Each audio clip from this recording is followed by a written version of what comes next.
never know, but just looking at the trends.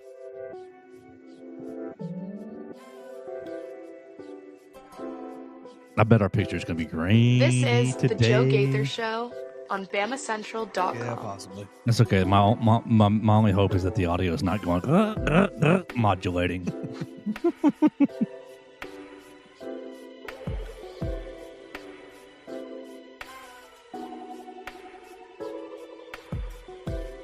Good morning, Tuscaloosa. Good morning, Tuscaloosa, Internet World, West Alabama. How we doing? It's the Joe Gaither Show on BamaCentral. It's Friday, and we're live in the Derek Daniel State Farm Studios just a little bit early today because we're getting on the road. We're going to be covering Alabama baseball. We're so excited about that. We will get to that towards the end, just a little overview on that.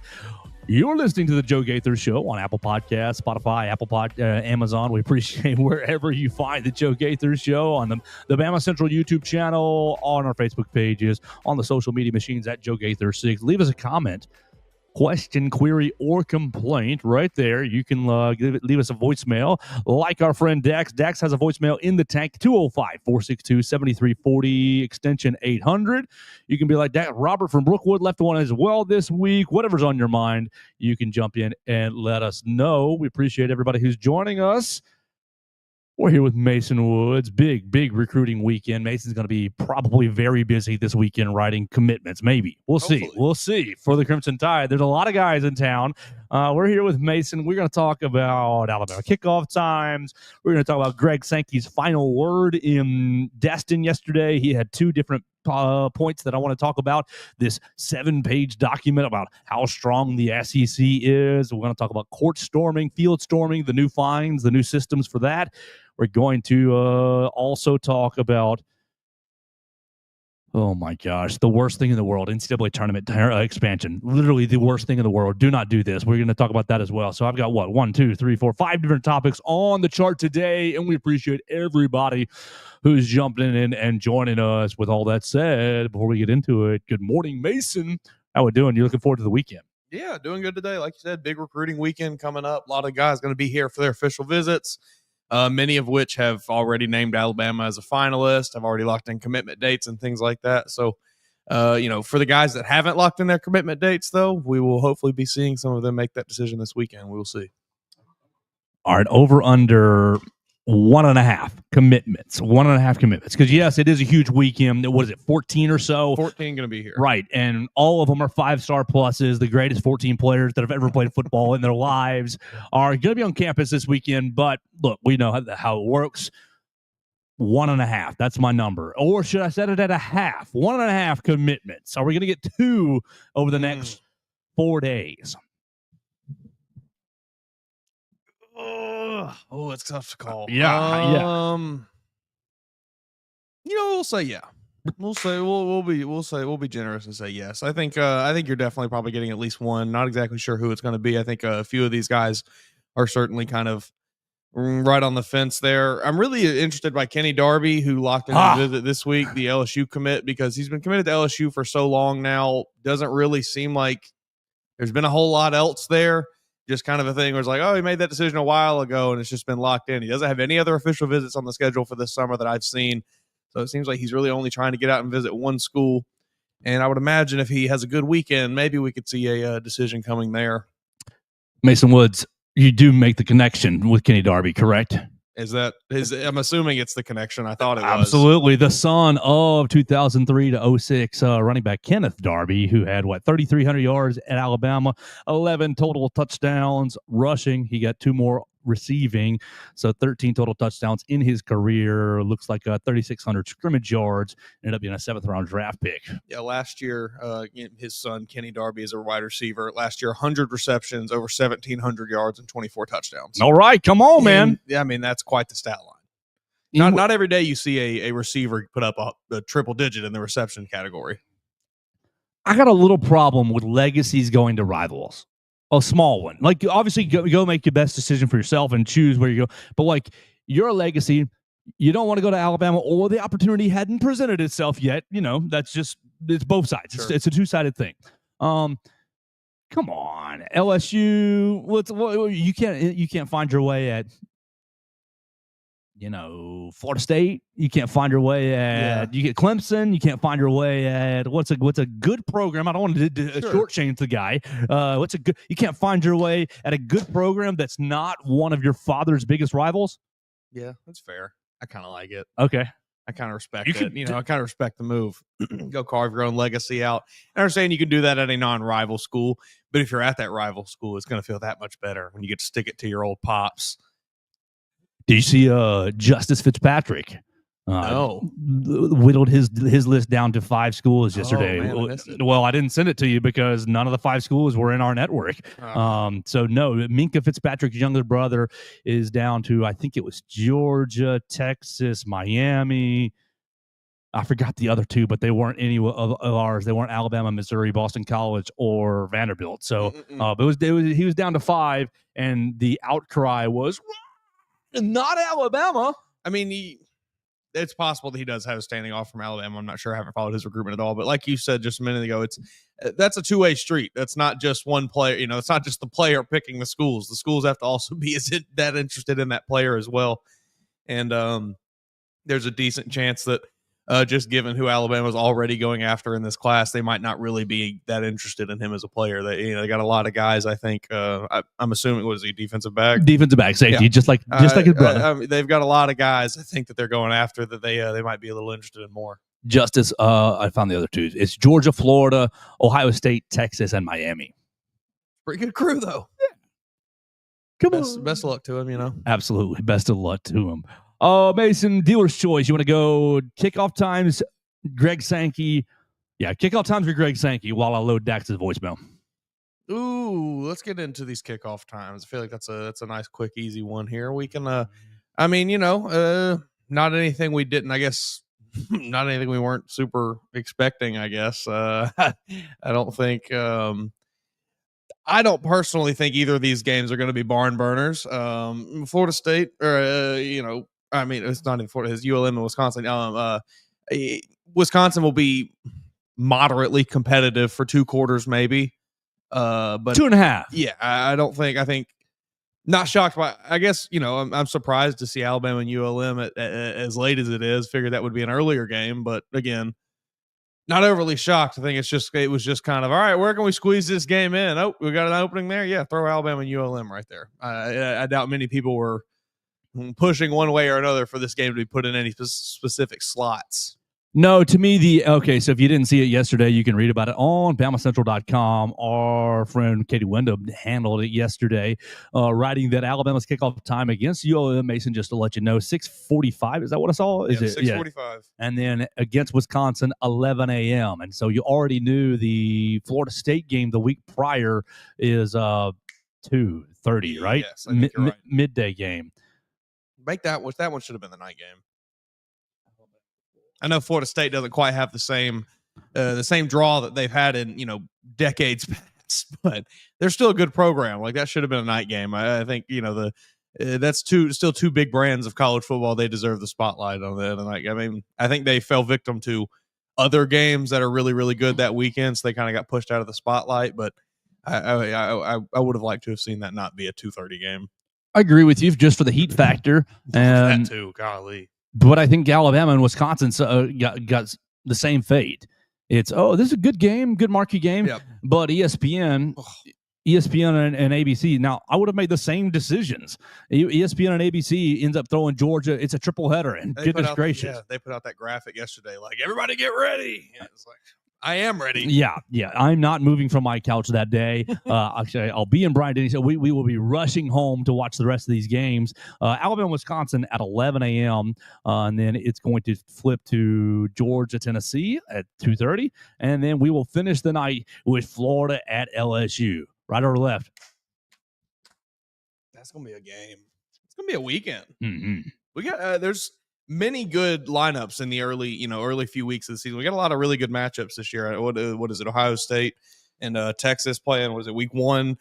A lot of good games on the docket. I am very excited for the opening weeks of college football. It's not going to be the typical just, all right, let's get through the first couple weeks and get to conference play. There'll actually be some really good matchups. What'd you make of the Texas athletic director?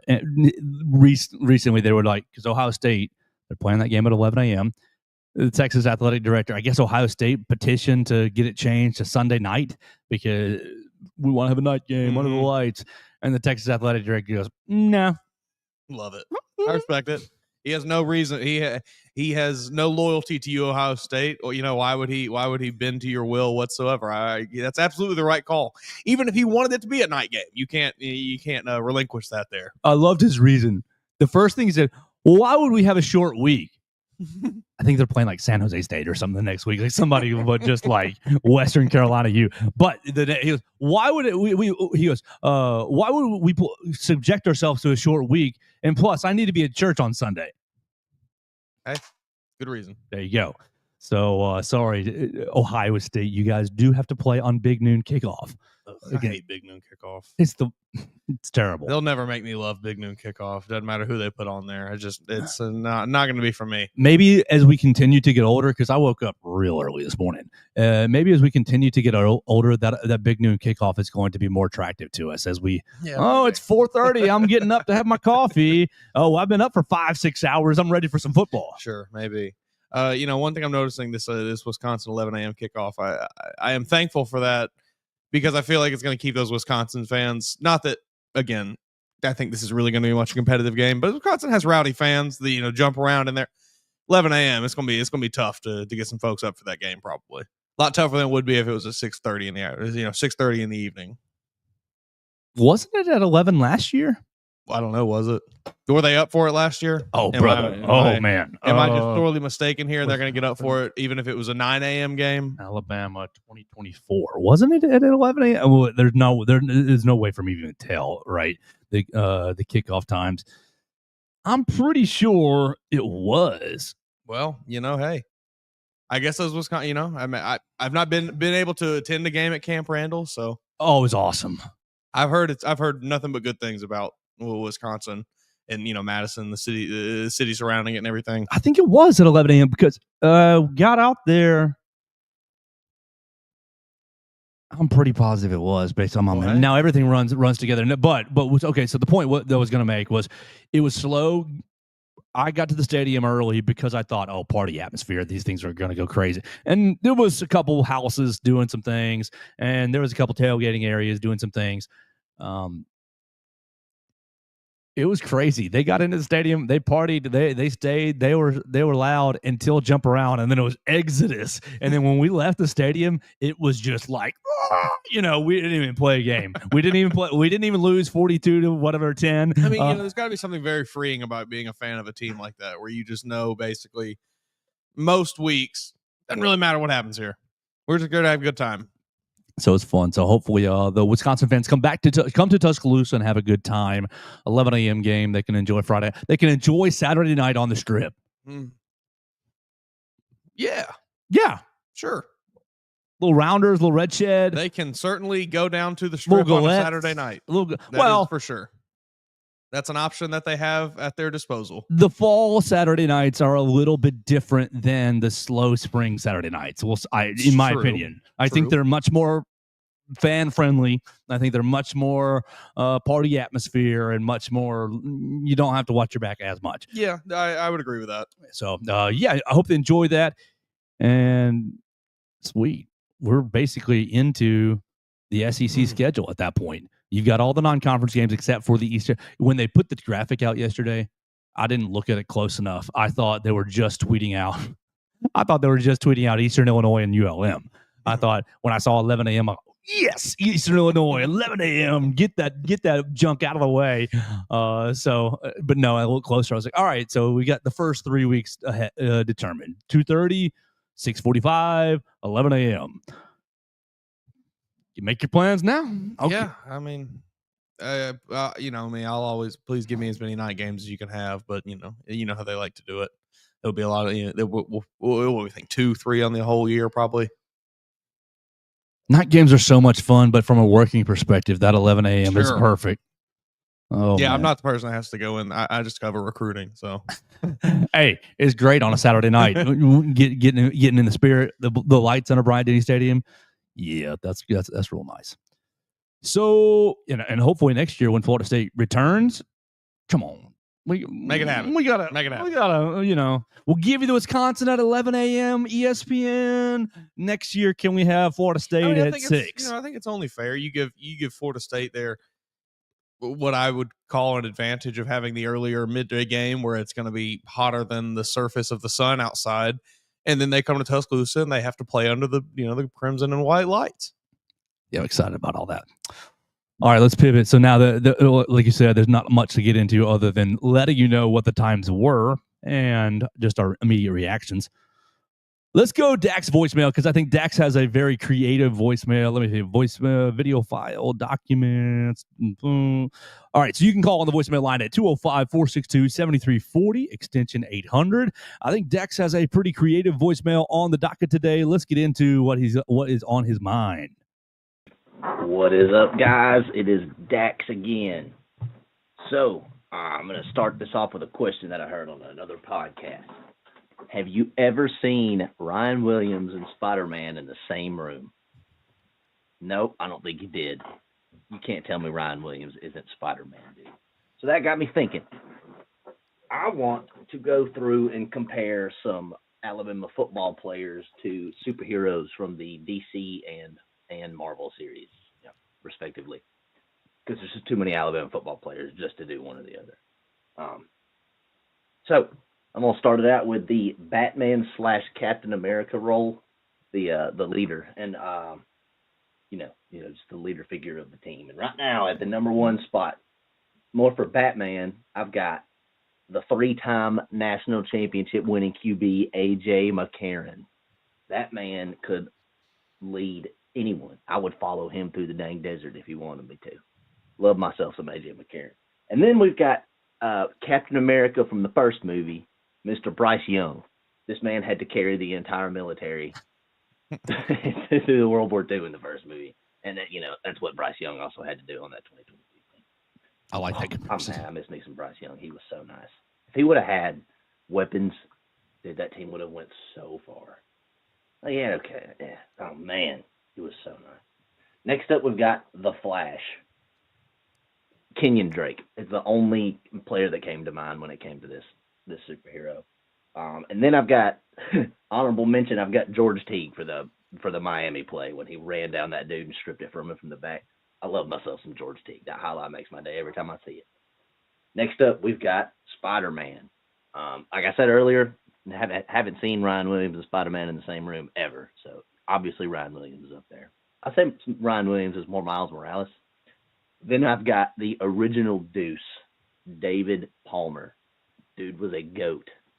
He was so good at everything he did. The playmaking ability of this man was through the freaking roof. Love myself some Deuce. Next up, we've got Superman.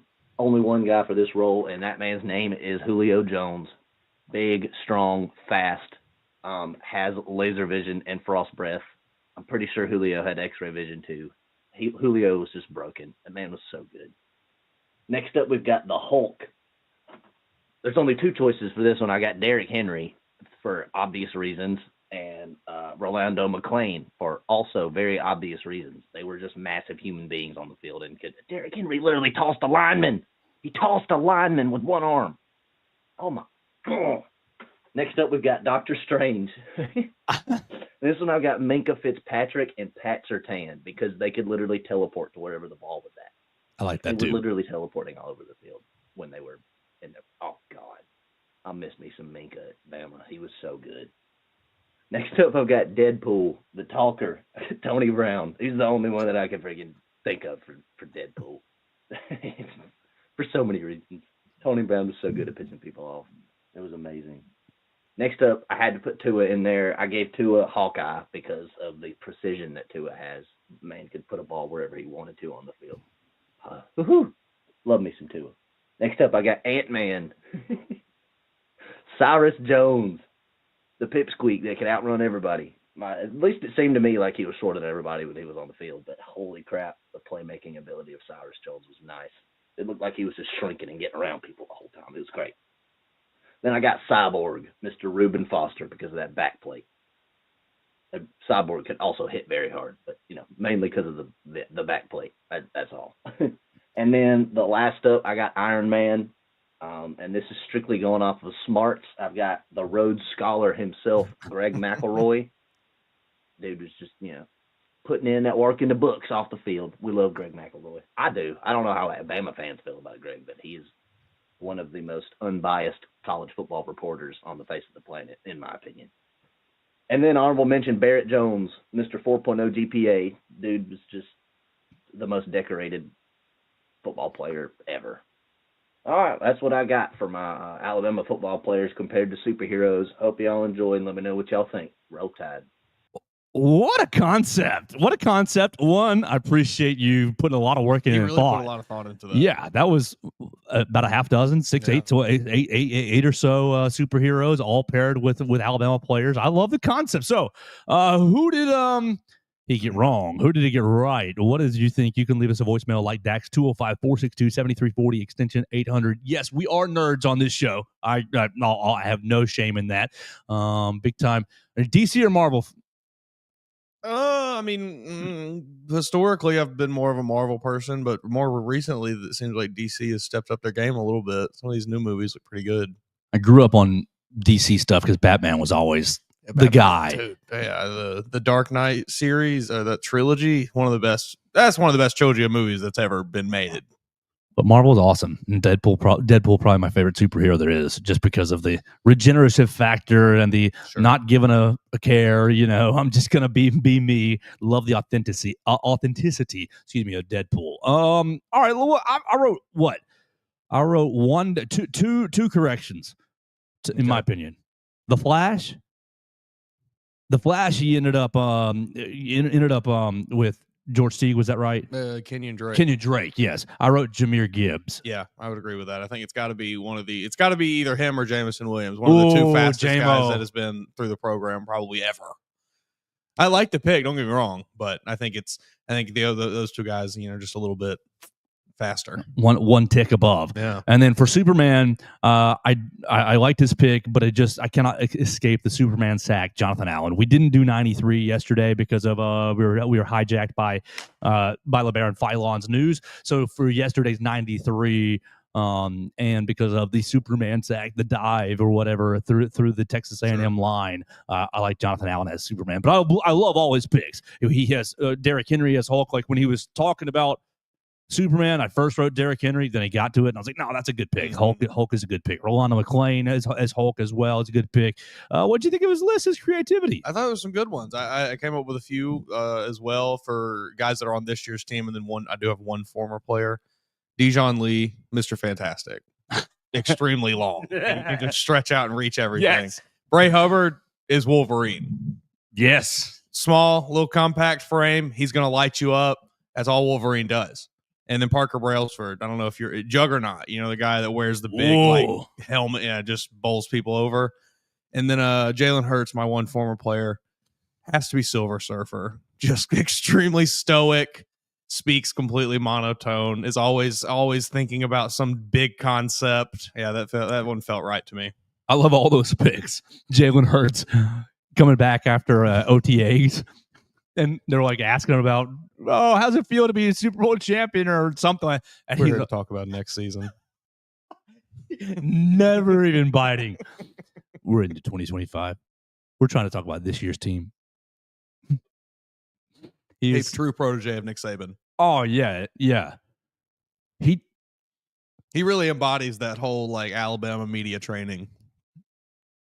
That, and I think it's like Belichick through Saban to Jalen Hurts. Obviously, it wasn't direct, but we're buddies. This is how I like to do. Down, yeah. Oh yeah. You think when they do that, they because obviously they have courses, or little classes, and they put these players through for media training. How many Jalen Hurts clips do you think they're showing them in there? Jalen Hurts just compilation. Yeah, you sit down and watch this, an hour of Jalen Hurts one-liners. And Bryce Young now. Yeah. Oh man, Bryce Young and that clip of the kid asking him, "Are you famous?" And I'm just saying, depends on who you ask, man. That's like the best answer I've ever heard to that question ever. What you think, Bryce Young? He was on OTAs talking about Tedero McMillan. I see something special. I believe that's going to be a very good connection. The two California guys. I think just getting Bryce a bigger target that he can I mean, not that I thought Bryce looked really good the last 3, 4, 5 games, games of last season. He was really looked like he had finally kind of gotten comfortable in the NFL and was being able to, do a little bit of what he was doing at Alabama, where he was really able to read the field and see and make his reads and everything. But I think giving him an option like Teteroa McMillan, who is just a bigger body guy who kind of, not that he's going to do this a lot, but when in doubt, throw it to T-Mac and he's going to go get a grab. Like, I think it'll be really nice for him to have that kind of option.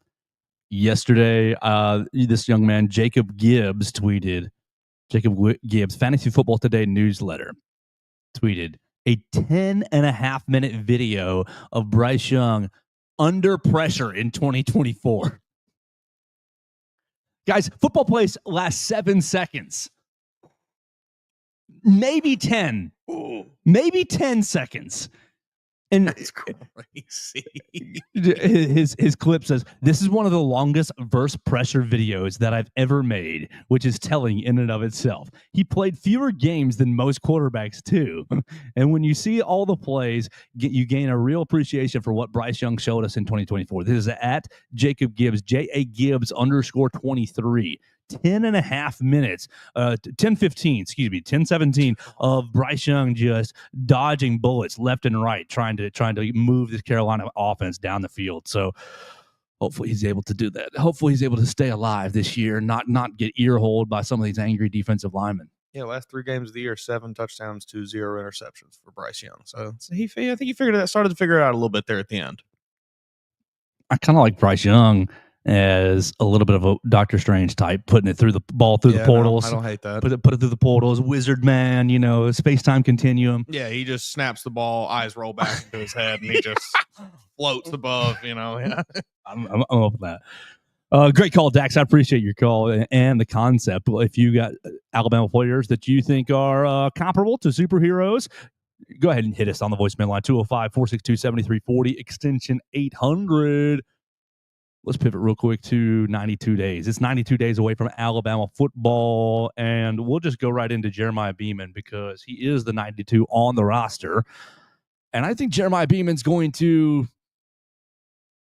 get, 20% of the defensive line snaps? I mean, obviously, he's not going to be your starter, duh. Sure. But I think he's going to be one of your first guys rolling off the bench to spell your Tim Keenans, to spell some of James Smith. But you got Jordan Renaud doing that too. I think he and Tim Keenan are going to be just tagging in and out, tag team partners going in and out of the game. Yeah, I mean, I think, we've talked about it a lot. Like this coaching staff, I think they've shown us they really like to rotate guys and get a lot of, get fresh legs out on the field because they feel that good about the depth that they have at just about every position out there. So it would not shock me one bit to see Jeremiah Beaman be a pretty consistent face in this rotation. While he's not going to be the starter, you'll definitely be seeing him. I think he has a good year. All right, so let's tackle a concept that just hit me. I'm on rolltide.com. 92 days away makes me automatically think of Quentin Williams. Mm-hmm. Me too. That was my mind went immediately. Right. And Quentin left Alabama as a redshirt sophomore. Mm-hmm. After what a year. Exactly. You're following our track here. You drafted 3-4 overall by the Jets. I think it was 3rd. And made himself a lot of money after not playing at all. I mean, a little, sure, here it's sprinkled, but not really, no role at all until that redshirt sophomore season, where he is just wrecking people. The quickness of his step, the heaviness in the hands, the agility just to squeeze through these gaps and light some people up. So, Mason Woods, what redshirt sophomore on this roster could turn themselves into, okay, top 5 is crazy, a first-round draft pick? Oh, man. This just hit me on the fly. I'm just all right, so here we go. I'm seeing redshirt sophomores. I've got it sorted by class. Okay. Quay Russaw, Cameron Howard, Cole Adams, Jalen Hale, Cam Calhoun, Richard Young, Austin Mack, Jordan Renaud, Keon Keeley, Connor Talty, Yanzi Pierre, Jaden Hobson, Rock Montgomery, Olaus Lennon, Wilkin Formby, Arkell Nugum. This is a huge class. Edric Hill. Wow. That's it. Edric Hill is the last one.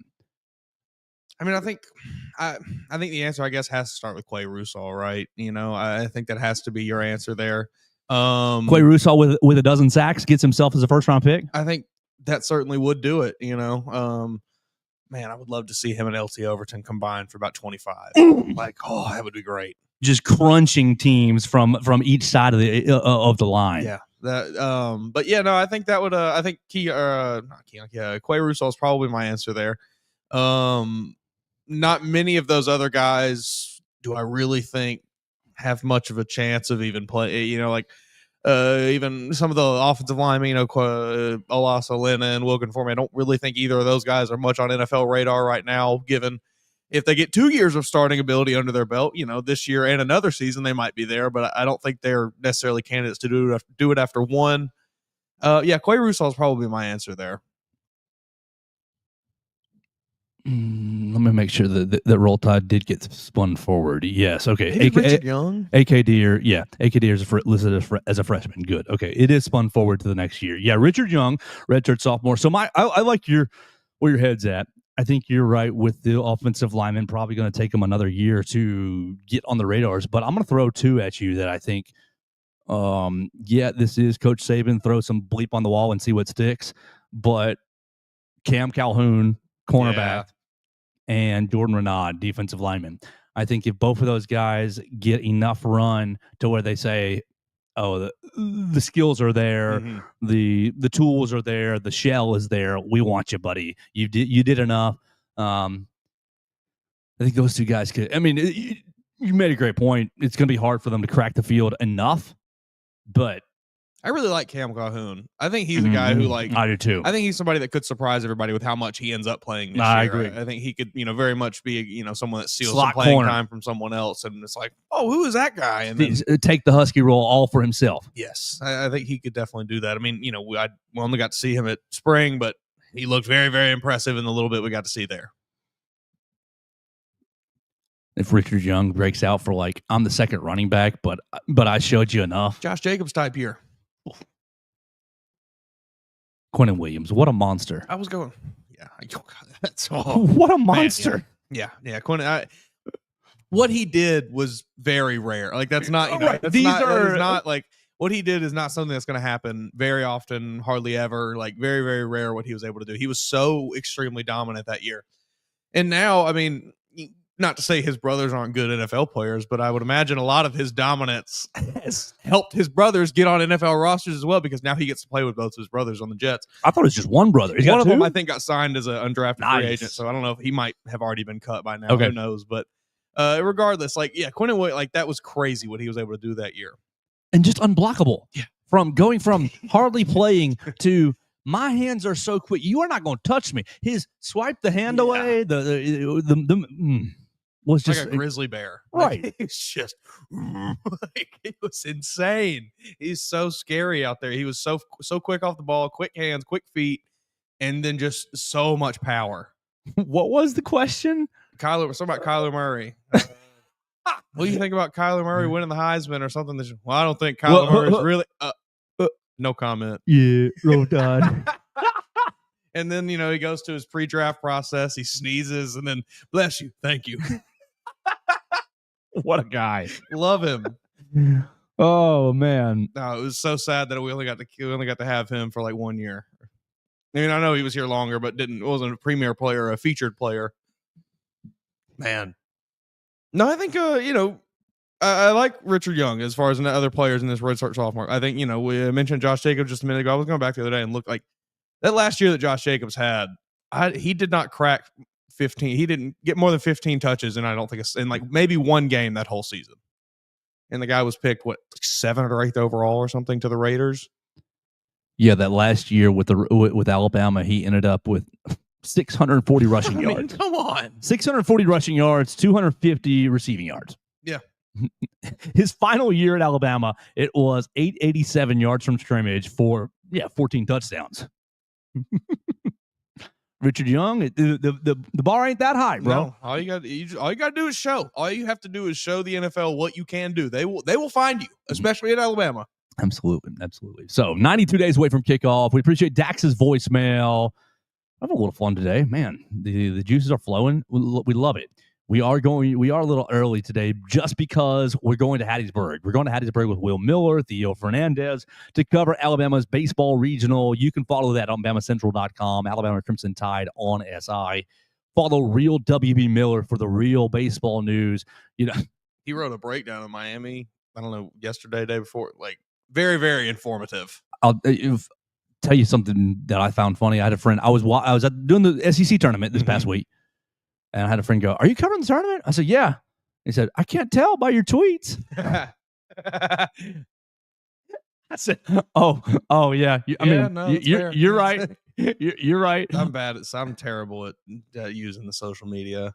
I will scroll Twitter for hours, but I'm terrible at putting out tweets. I mean, you saw I put the one this week. That took me a lot of convincing to finally just be like, I gotta get something out about Xavier Griffin. I don't know. I can never find myself doing it, but I got to get into it more as well. Yeah. It's an important part of what we do. 1,000%. So Will Miller will be, I bet you I'll be doing the live blog. I bet you that since I'm the low man on the baseball totem pole, which is totally fine, I'll be typing the live blog on Bama Central. And Will and Theo will give you the actual analysis. He's gonna be the first. Have you ever been to Hattiesburg? No, I never have. I've never been either. I'm interested to, I'll be interested to hear your report on how the stadium is and everything. I imagine it's pretty nice down there. We're gonna be bumping Afro Man the whole 2.5 hours. That's pretty good. Absurd in Hattiesburg. Can't sing the rest of that song because it's so inappropriate on this show. So it's gonna be a lot of fun over there. Oh, good. My hotspot charging device. It's good. You've been plugged in for a while. You need to be charging. Let's pivot real quick to Greg Sankey because I've got I've got 2 Greg Sankey pieces and then really something ancillary that Greg Sankey not directly involved in, but sort of involved in, I guess, by default because of administration. As we pivot, I wanted to let you know that we are live in the Derek Daniel State Farm Studios. Look, if you need insurance, if you're not feeling good about your insurance, if you're not feeling good about your policies, you can just call them. 205-758-3391. That doesn't commit you to anything. That'll just get you on the phone talking about your policies. They can run you a quick auto insurance quote, auto, home, life insurance, boaters insurance as the summer's coming up. Moving season. You may need to update your renter's insurance. Derek Daniel, you get live people on the phone. Red and Victoria are upstairs. 205-758-3391. Real people on the phone. That's huge to me because if I get in an accident, I want to be able to talk to Derek and say, "Hey man, I think I just got in an accident and what do I do?" And I have had that happen before. And he said, "Here's what you do. It'll be okay, Joe. Take a deep breath." That's why I like local coverage, and you need it with Derek Daniel. Call him at 205-758-3391. All right, Greg Sankey finishes the SEC spring meetings yesterday. And we'll go with the easiest topic first. He updates the court storming policy, the field and court storming policy. There is no more escalating scale. Last year, Vanderbilt hit it 3 times. Vanderbilt got it for football, and then twice in the span of a week in basketball goes against Tennessee and against Kentucky, right? So, yeah, you pulled off 2 top 10 upsets, but you cost your school $850,000.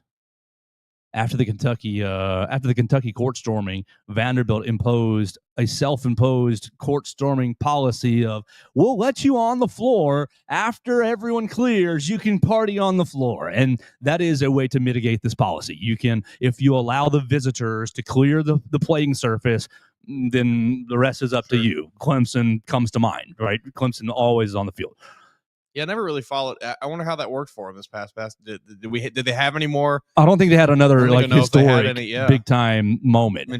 Be interested to see. But Georgia basketball also implemented this policy, and they did get a hey wait, and then we'll get you on the floor there.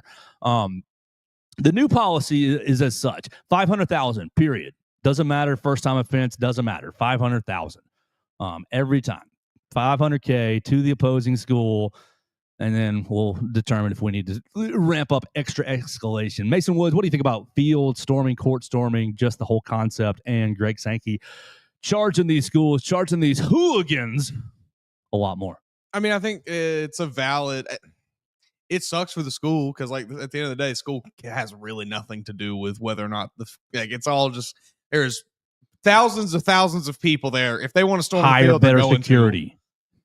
Yeah, sure. You're gonna hire 100,000 security guards to stop every person in Rubber Bryant-Denny, bullets. You know? You get a rubber bullet on a on a field stormer, and That's worse. That's worse than losing $500,000. That's your entire image and everything. Your PR is horrible. No, there's not a lot of it is unfortunate for the school. I think someone has to be held at least somewhat accountable. So it is going to fall on the school because you're the one putting on this event. You're the one whose team it is. You're the one hosting, whatever it is. So it is going to fall on their shoulders. And I think that I like the flat 500. I thought, I didn't really have an issue with the escalating scale, but I like now that it's like, all right, guys, we've seen that clearly this is not getting the message through enough.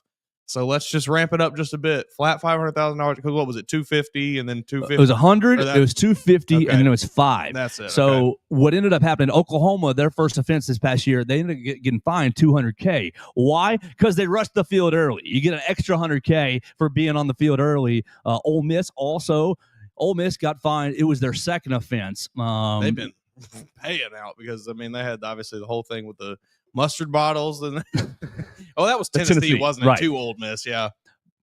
So it ends up Ole Miss upsetting Georgia this year. They also got on the field early, so instead of the 250,000, it was 350. Which that one was so sad.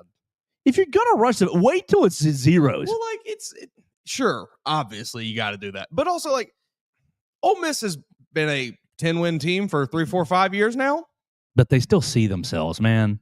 I guess they look at themselves in the mirror as the underdog, as the slighted. Sure. It just really, really made you look that way. They look at themselves in the mirror as a program that's never won an SEC championship. That should have been we beat Georgia, we're finally here.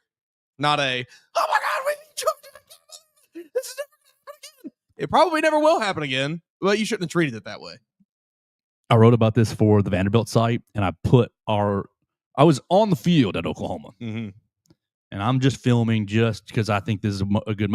I put our 11-minute video from BamaCentral in that article, and I'm basically asking the Oklahoma fans at that moment, "What are y'all doing? Why are you doing this? You are Oklahoma," and the fans are all around me. "Oh, you just never get a chance to do it. Oh, we're bowl eligible." And I said, "You're bowl eligible?" I looked up. 26 years in a row bowls for Oklahoma, and it's just like you really are going to celebrate it like that. It's just, and we talked about this a lot throughout the season when it was happening. I think it's become less about the actual sporting event and more about just, I want to storm a field, get my video, get my, whatever, wherever you're going to post it, Instagram, Twitter, TikTok, whatever you do, it's less about celebrating the victory of the team. It's more about, I just want to have this experience so I can show everyone else I did it. Yeah, me and my college friends are all on the 50-yard line, on the logo, taking our picture. Me and my mama, me and my girlfriend, whoever, it doesn't matter, on the logo. Yes, it's about the photo. So I guarantee there was a lot of there were real Oklahoma fans in the stands there, but I bet there was a lot of very dedicated Oklahoma fans sitting at home watching it on the TV that were very pissed off to see that field storming happen. It was weird. But now that we're talking about it, it was very much like we're just here to party. It's not about actually upsetting Alabama. We're just, it's a chance to be on the field. Yeah, I think that's kind of what it's turned into now with just how frequent it is. And I don't know. I don't know what to do. It's dangerous. It is. I'm going to sound like such a boomer saying that. Yeah. But it is dangerous. When I'm on the field at Oklahoma, I'm thinking, I got to be a journalist. I have to run in with this crowd and get all this video just so people can. But in my brain, I'm thinking, if somebody steps into my bubble, elbow to the face, I don't care. And I'm usually not like that. Yeah. I'm really. But to me, I was thinking, it's about to be stampede. There's 85,000 people, 90,000 people behind me, and we're all going on the field. If somebody gets in my bubble, it's about to be Joe needs to protect himself. If somebody falls down, you think 90,000 people are stopping to help them get up. No, they're not even going to notice. They're it's extremely, extremely dangerous. It was not back to Burton. Yes, it was not exactly the right response from Jermaine Burton. Sure, he maybe shouldn't have been as aggressive with that fan as he was, but you have to consider the actual weight of the situation where he has been on this field and now there are 70,000 people, whatever it was, crashing down the gates or rushing onto the field, ripping down signs. It's a scary scene. Yeah. And somebody runs up in his face with a camera and he smacks it out of the hand. Mm-hmm. It's a scary scene. You can see it on the BamaCentral YouTube channel if you have never seen a POV of a field storming. I'm sitting there in the end zone, and I know that the clock still has time on it, but people are running. And so I'm running too. I make it to the 50-yard line. Everybody's doing their stuff, and you can hear the game is not over. Please clear the stadium. The game is not over. Please. And Joe finds himself on the Alabama bench, right behind all the Alabama players, and right next to Greg Byrne, as Greg Byrne is trying to. Think about this, Greg. I thought about that, but I was like, no, this situation just. Hey, Greg, pretty crazy, huh? I literally was like, should I go talk to him? But I was like, no, just watch, just mouth shut, eyes open, ears open. Yeah. And he was professional, but it was Greg Byrne was definitely, how do I get these players and these guys off the, and as it was setting up, before they actually rushed the field, the Alabama equipment staff is just rolling carts off the. Because that's another thing we haven't even discussed, and we've talked about it before. But dude, Tennessee's yes, the amount of equipment that could get stolen, and that is potentially hundreds of thousands of dollars worth of equipment in those in those little rolling cart things that they have. They open up. You got dozens of pairs of shoulder pads, helmets, and things, all $300, $400, $500, $600 a pair. iPads, whatever. I mean, all kinds of equipment. And yes, that could very easily get stolen in a situation like that. Which I know these programs make a lot of money, but just a $500,000 expense getting dropped on you in the middle of the season is going to hit any of them pretty hard. So I think it's a good thing. Good job, Greg Byrne. Do I think it will stop the fans? No, but I do think it will bolster the administration to try to figure out ways to avoid these fines. And look, I think Vanderbilt showed you, we're going to put a 60-second clock up. When the clock hits 0, no one's going to stop you. Security's not going to give you a hard time. It's going to be fine.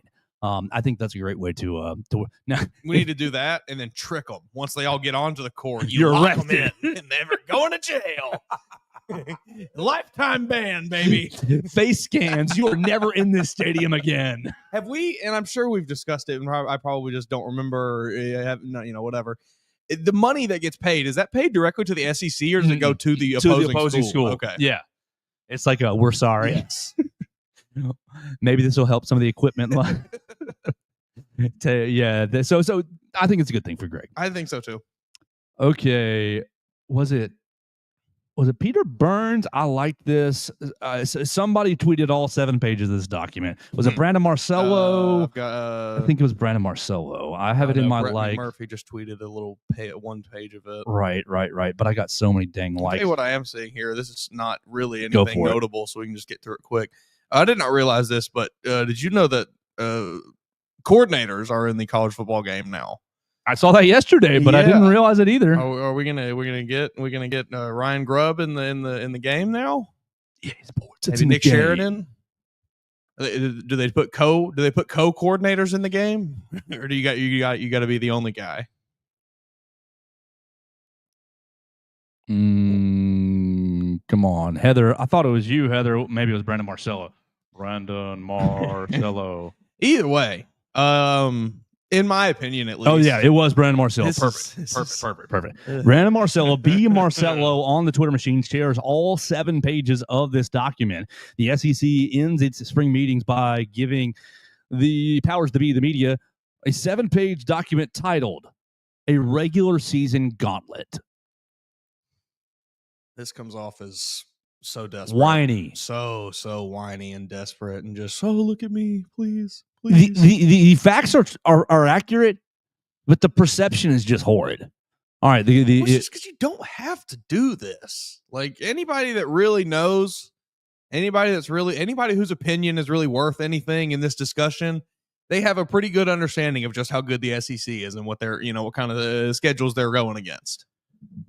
The subtext, when looking at leading metrics that factor into strength of schedule, the conclusion across all of them is clear. No other conference has a regular season as grueling as the SEC. We flip to page number 2. It's got a metric summary. We're going to use strength of record. We're going to use the S&P Plus, an efficiency ranking. We're going to use the Massey metric, which is a blended model. We're going to use the FPI, Football Power Index. We're going to use SOS. These are from Bill Conley. These are from Kenneth Massey. These are from ESPN as in kind of different ways. Okay, so that gives us our language of this document. We're also going to use strength of record. We're going to oh no, this document's on there twice. Oh no.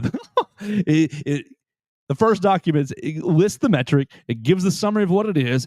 Strength of record, created by ESPN, evaluates how difficult a team's record is to achieve given its schedule. Focuses on the outcome without considering margin of victory. The next section, why it's used. Strength of record highlights the challenge of achieving top records in tough conferences. Example, how likely a top 25 team is to achieve a specific record. The next page shows the focus. What is the focus? Resume strength. The key use validates the difficulty of record. And then it goes objective or predictive. This is an objective metric. They basically categorize 1, 2, 3, all 5 of these metrics, the S&P Plus, the Massey, the FPI, SOS, as either objective or predictive or a blended method. Basically, you're just, in my opinion, you're just highlighting these things and being like, is this some fan's opinion? Yes. No, it's not a fan's opinion. They're doing the exact thing that I do in my group chats. Like, it's not it's not the Joe Gaither poll that says Alabama should be a top 10 team because you beat Georgia and, okay, losing to Vanderbilt's not as bad as you think in your brain. Come on, Vanderbilt's actually good. Oh, actually, maybe Alabama's 12-13. Oklahoma loss is horrible. Ooh, that one, guys, you got me. Got no argument against it. People, Joe, you're saying the losses don't matter. No, I'm saying the wins matter more. But basically, the ESPN, like Greg Sankey, you're getting. This is my favorite reply I see here on Twitter under one of these. We should have all the SEC teams playing a round-robin style playoff. 2 pods. Each team plays 9 other SEC teams. Winner of each pod plays for the champion of the universe. Don't we do that, sort of? Yeah, basically. I mean, SEC championship in December? Our friend Coog71 there, a little fed up with this, I think. The next page, the SEC is the top conference the past 10 years across a variety of metrics. AP top 25 finishes, college football, average member S&P Plus, average member FPI, average member Massey poll, average member SOS, average member strength of ranking. But they overinflate the SEC, so the strength of record and strength of schedule are useless metrics, Joe. There's no track record to support that the SEC is the best conference in the nation, in the country. There's no proof of that, Joe. Come on. That's foolish to think that. So we're halfway through this document, and my thought is, what are we doing, Greg? I don't know. What's the point here? Because there's got to. He's not an idiot. He's not doing this without reason, right? There's got to be thought here, and this is to. You've got the media captivated in Destin, basically. You've got the college football media that's there, and this is him just. Do you think this is his kind of clapback to last November, December of all the people? Well, Alabama, South Carolina aren't really Ole Miss, not really that good. This is the clapback to Vanderbilt is awful, right? This is like to me, that's what this is. Yeah. Because you lost to Oklahoma, Alabama, you lose to Oklahoma, you're out. Like, sorry, that's the bad loss. But you talk to the average fan. Sorry, this is going to upset some of my friends. You talk to the average fan, and the first thing they say is, well, y'all lost to Vanderbilt. The Vanderbilt team that also played Texas to a 3-point game the next week. Mm-hmm. The Vanderbilt team that beat Auburn on the road. Like, the Vanderbilt team that was almost okay. They lose to Georgia State. I get that. Like, that's not a good loss. But the Vanderbilt loss is not the bad loss here. It's the Oklahoma loss. This is all a response to, oh, you beat South Carolina, you beat Clemson, but it wasn't good enough because you lost on the road to Alabama. Sure. You lost by 2, 3 on the road at Alabama. Next page, SEC only has 2 teams outside the top 50 in average strength of rating over the past 10 years, providing clear evidence of the rigor of its regular season compared to other conferences. And it continues. This is all just propaganda to, and it's accurate propaganda, but it is propaganda. But to essentially fight against the, why aren't y'all going to 9 games? Why aren't y'all going to 9 games? You need to go to 9 games. Yeah. And this is all just information to, we don't need to go to 9 games. Eight is enough. And you should realize this, media, because you guys have been covering it the whole time. I disagree. I mean, I guess it is. Just go to 9 games. Take any question out of it. Take away the need to make these stupid documents. You're not gonna. Yeah, I mean, The people you're trying to convince, their mind is made up. Their mind is made up. You are not going to change their opinion on what they feel. So just in their play minds, the 9 games. The SEC is overrated, and it doesn't matter what you say. Yep. It doesn't matter how many national championships they win. It doesn't matter. Danny Kanells of the world will continue to cherry pick stats that make the SEC look bad, and thousands of people will follow it and say, "Oh yes, the SEC overrated." Did you see Danny yesterday?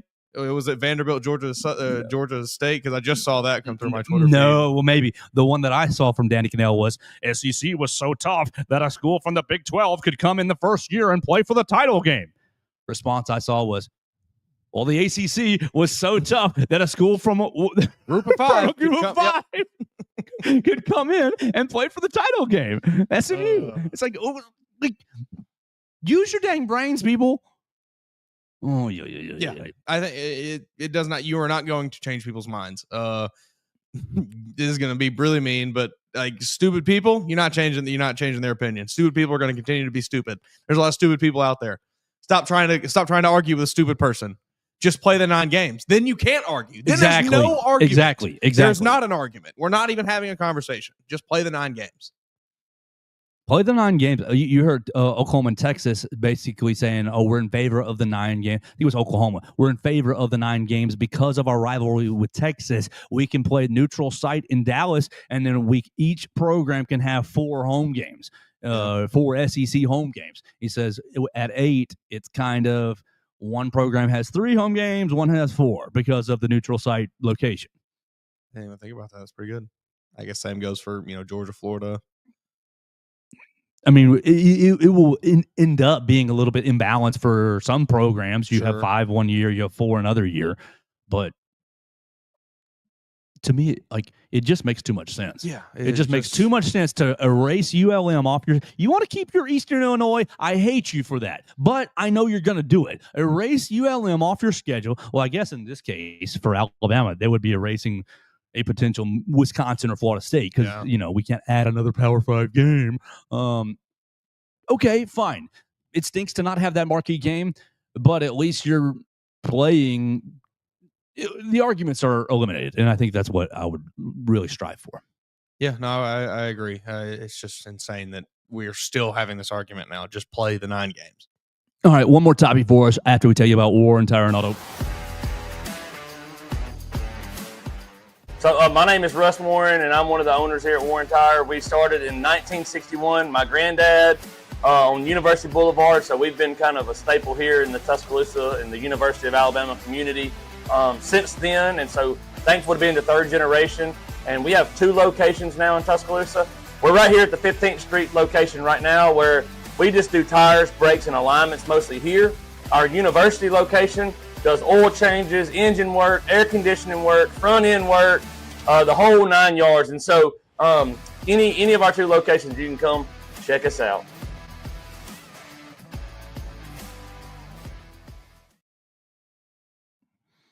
One more topic for us on the day, and it really drives me nuts.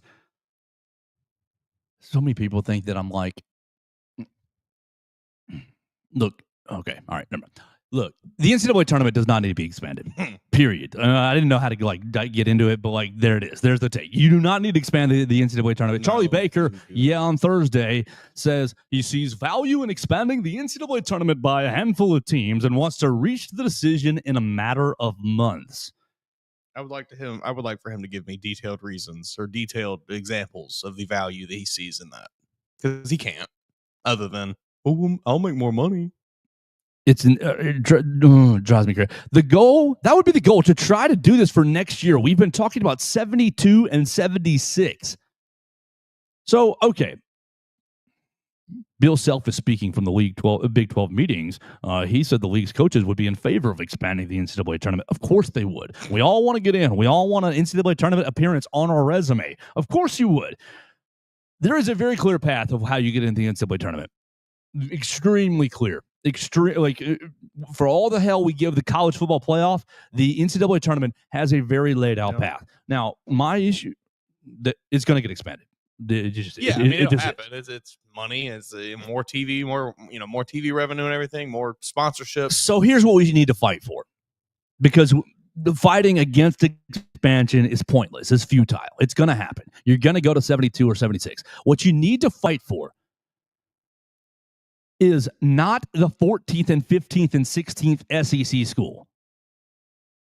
I'm sorry. Love it. Great. Roll Tide, SEC. Woo, it just means more. Awesome. What you need to fight for, absolutely, is the next is a second school from the Sun Belt, a second school from the A10, a third school from the A10, whatever the case may be. Rocco Miller. Rocco Miller is a college hoop bracketologist. How about instead of expansion, we give 2 automatic bids to the Mountain West, the West Coast Conference, the American, the A10, the Missouri Valley Conference, SoCon, Conference USA, and plus 1 at large. These 7 leagues have earned it. I don't hate that.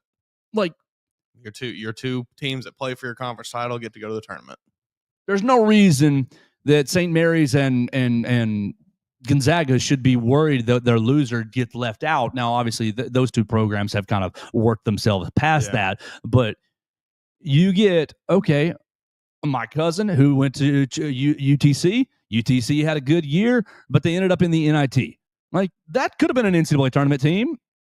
Maybe more than... Was Mississippi State one and done? I think they were. They lost to Michigan State, right? They lost to Michigan State in the first round, I'm pretty sure. And look, Mississippi State, great. I respect you, Chris Jans, awesome. But if you're going to expand the tournament, which you are,